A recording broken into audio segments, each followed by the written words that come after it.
just leaving work, and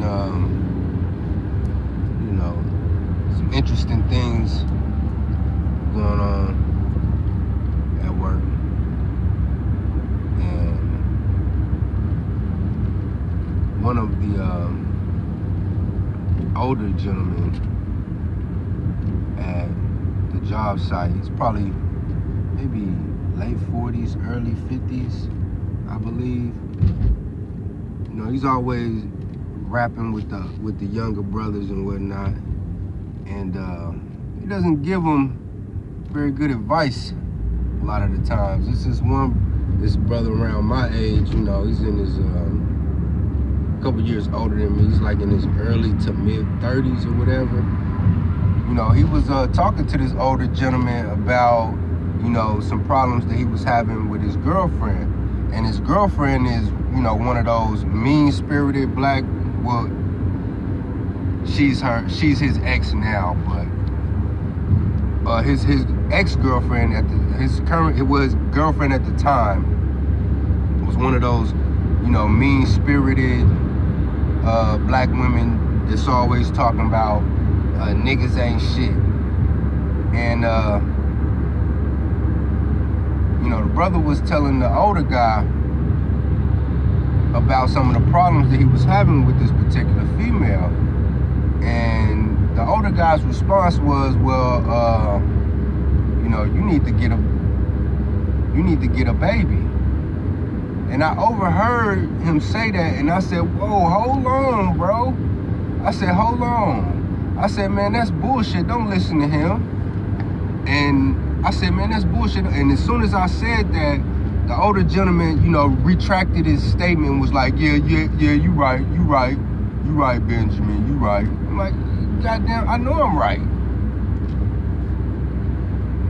You up here, if you know that that's wrong, and you're willingly giving this younger gentleman bad information, that shit right there just really pisses me off.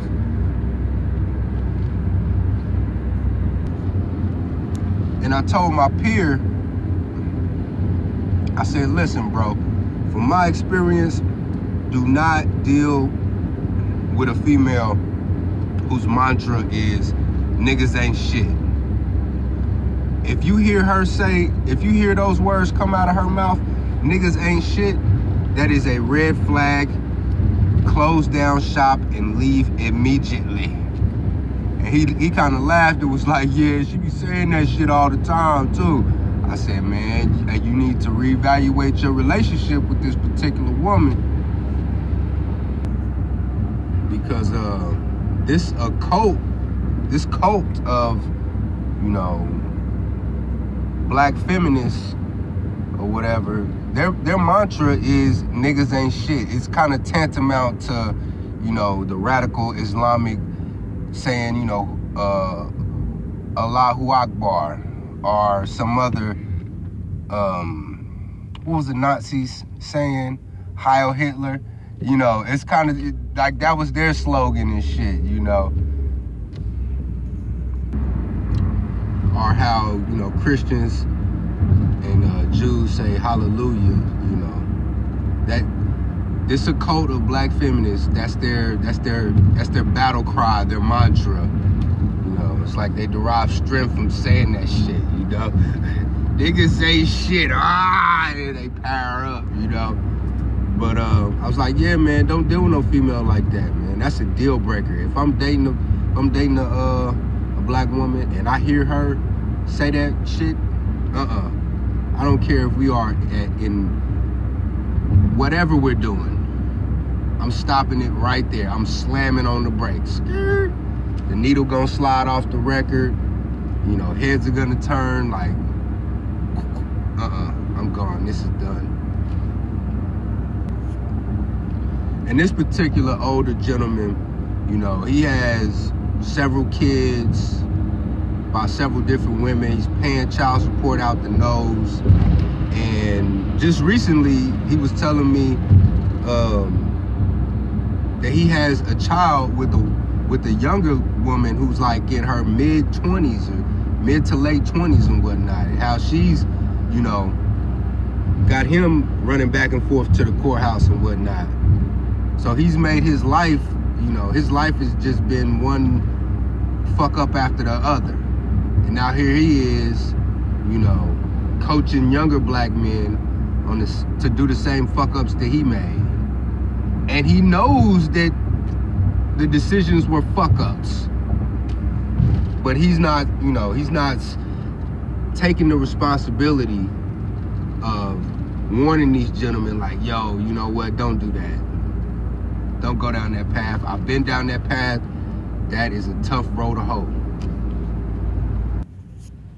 You know, it kind of reminds me of the rap song Little Ass G by Ice Cube off the Lethal Injection album from the early 90s, where the basic premise of this song was a young adolescent black teen, you know, gets into gangbanging, gets into selling drugs. He finally gets, you know, hemmed up, and he goes to prison, right? And then he endures all these hardships, right? And at the as he matures and whatnot, physically and as age-wise or whatever, he understands that, you know, he comes into some knowledge of self, right? And he comes to the realization that everything that he had believed in, all of his core values about, you know, being this gangster and being, you know, the toughest, baddest motherfucker in the city and selling drugs and, you know, living that type of lifestyle, that whole ideology behind that was bullshit, you know. And he came to that realization, but yet and still, younger inmates who are coming in, he was still willingly perpetuating that lie. Even though he knew it was bullshit, he just kept on, you know, putting gasoline on the fire because, hell, he's got 25 with an L. You know, he's not going anywhere, so fuck it. Might as well kick the same bullshit. That's what it kind of reminds me of. Kind of reminds me of that song, Little Ass G. It's like people, you know, older people who have made a bevy of mistakes throughout their life, they know that the actions that they took to put themselves in that predicament, they know it was wrong, but they still knowingly and willingly coach, you know, the younger generation and whatnot to follow in those exact same footsteps. But, you know, not all older men do this, because I remember back in my mid-20s, I worked for this moving company, and we had a move, and you know, we went to the inner city to do this move, and I was moving this older gentleman. He was probably about early 40s at the time, and he had done a stint in prison, and he was telling me, he said, man, you know, people always say, you know, I have no regrets. If I could do it all over again, I'd do it the same way. He said, no, I do have regrets. And if I could do it all over again, I'd do a lot of things different. And he said, remember this, always value your freedom. There's nothing more important than your freedom. You know, whatever you gotta do, make sure you stay from behind them walls. So if you gotta put up, you know, with your boss's bullshit mouth to stay employed so that you can keep the lights on, as opposed to saying, you know, what's that one Vine where the dude, you know, knocks some shit off the desk and was like, fuck this job, you know, the streets respect me, motherfucker. Instead of pulling that and then, you know, going out in the streets and trying to get it out the mud, you know, make sure you stay from behind them walls.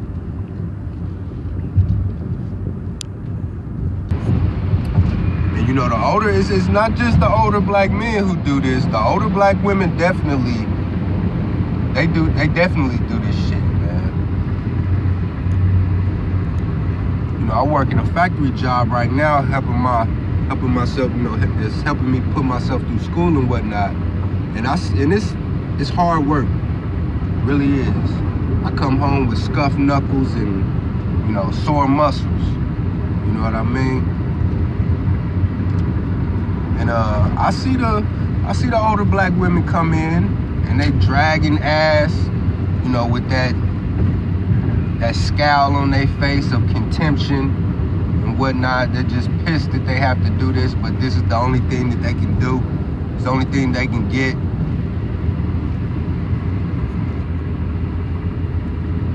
And deep down inside, and I theorize that a lot of them, deep down inside, they know that years ago, it was a man who, you know, maybe he was a blue-collar brother, or, you know, a brother going to college and whatnot, trying to make something of himself.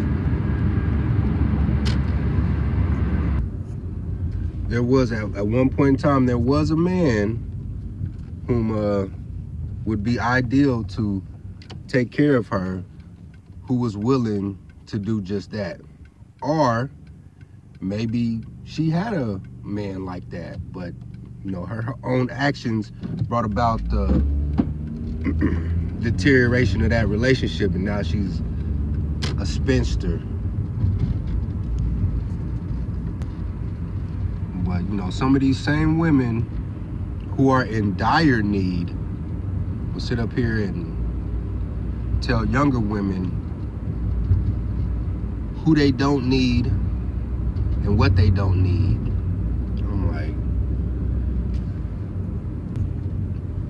I'm like, that's bullshit. You know, the older black men need to teach the younger black men that the younger black men need to get their shit together and choose an ideal woman to settle down with and procreate with. None of this hoe-hopping shit, you know, so that we can create strong nuclear families within our community. Because it starts and ends with the family. You don't have a strong nuclear family unit, you don't have a strong community. I don't care what you say. But the women, the older women, need to teach the younger women that they need to choose the ideal man who can provide long term. I'm not talking about, you know, the D-boy who's gonna have, you know, a good run of 5 to maybe 10 years. No, I'm talking about that long-term 401k investments and retirement fund money. That's what I'm talking about. And I've heard some YouTubers like, you've heard me first use some talking points, some biology talking points to justify their bad mating choices, black women's bad mating choices. And, you know, just to address that real quick, I believe the point was saying the reason why we put such a premium on looks and muscles and whatnot is because, you know, back when we were hunter-gatherers and whatnot,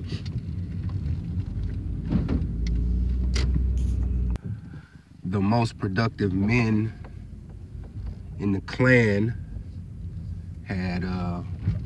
had these muscles, because it took muscles and stature and physical prowess to hunt. And, you know, my counter argument to that is, no, it wasn't based on muscles, it was based on production. And back in the hunter-gatherer days, of course, you needed muscles and physical prowess and whatnot and athleticism to produce. But as it is today, it's based on production, not aesthetics. You know, muscles being chiseled, looking like, you know, Shaka Zulu from that one 1970s movie is, you know, it does not equate to production. You know, if you're talking about a hunter-gatherer society, you could have the most handsome, muscle-bound gentleman within the clan or the tribe or whatnot, but if he's not productive, he's not going to reproduce.